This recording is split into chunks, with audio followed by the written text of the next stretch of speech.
The trip wasn't supposed to be adventurous.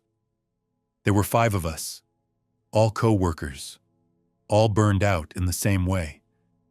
Someone suggested taking a week off and renting a small place near a national park. Nothing extreme, just kayaking, short hikes, and staying somewhere quiet.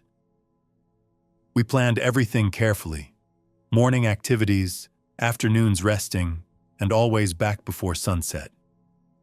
The sun went down early in that area, and the forest changed fast once the light dipped.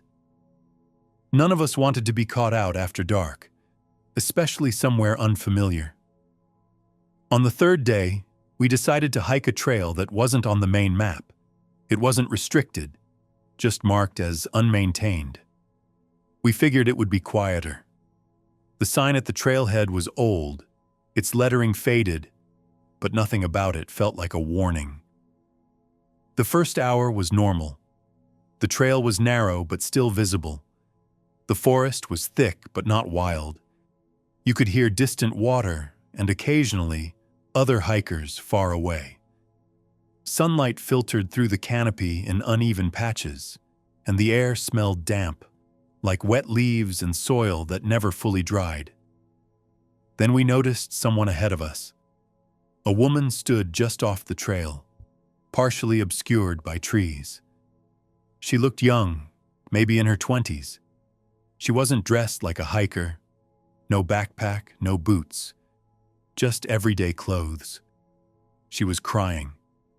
Not loudly, just standing there, wiping her face, like she hadn't noticed us yet. We asked if she was okay. She looked startled, then relieved. She said she was lost and couldn't find the people she'd come with. She pointed deeper into the trees and said she thought they'd gone that way. We hesitated. This wasn't a trail you wandered off casually. But leaving someone alone out there didn't feel right either. We told her we'd walk with her back toward the main trail. She shook her head.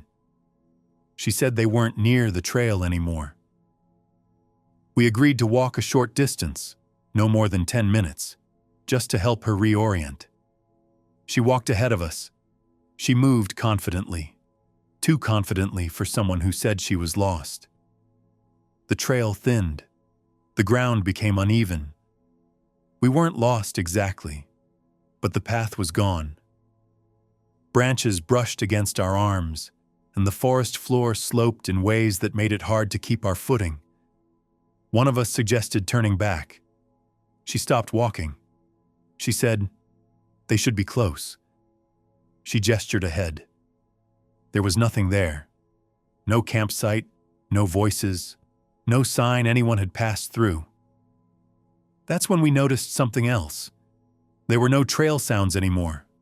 No distant hikers, no water, no wind, just us. We told her we were heading back. She didn't argue. She just stepped off the path and stood there, watching us turn around. We took maybe 10 steps before someone said her name. None of us realized we hadn't asked for it. We turned around. She was gone.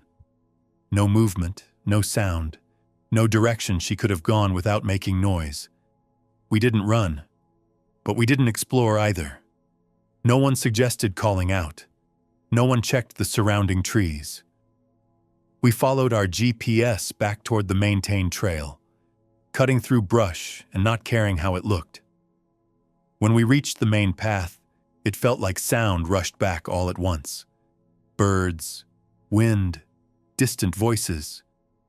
We didn't talk much on the walk back. When we did, it was about normal things. Dinner plans, work emails we were ignoring.